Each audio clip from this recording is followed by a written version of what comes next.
I've got a great quick tip for you on how to save your seedlings from freezing in a very late season frost. I had all these winter sowing containers all out and open and ready to transplant, and then last night they said it was going to get down to 38, and I've lost plants at an even warmer temperature than that.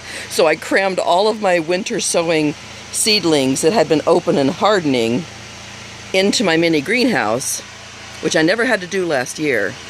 Now these are the warm summer crops, not the cold weather crops. The cold weather crops I just kept out. They're used to being in winter containers, in winter sowing containers, and they're used to being out in the cold, of course. But these had been opened and didn't want to have that last freeze because I lost a lot of zucchinis 3 weeks ago in a little frost just because I left the lids open. So anyway, the tip is put a jug of hot water in next to your seedlings.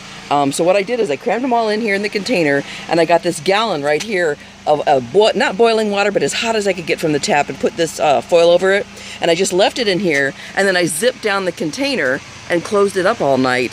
And when I went to bed, I felt it, and there was like a slight warmth in there. I know it dropped it at least 10 degrees in this little greenhouse. So even if you're not using a greenhouse, you could take this and put it out if you're doing in-ground gardens, raised beds, containers, just sitting it out. I use a lot of trays. I could set it out in there. So it's a great strategy of just putting little jugs of warm water, hot water, out next to your plants, just as a last-minute, ditch resort. I also covered them with some ground cloth, and I had some what are they called, mattress covers, a whole bunch of different fabrics I've saved. So not on these, but on other plants that I've had out in my garden. Like down there, I had that all covered with blankets last night because those were just transplanted and they're a little bit delicate. So anyway, everything looked really good. So just thought you'd enjoy this tip. Have you ever tried it? And what tips do you have to save your seedlings in a last-minute frost? All right, thanks so much. Sending you love. Bye-bye.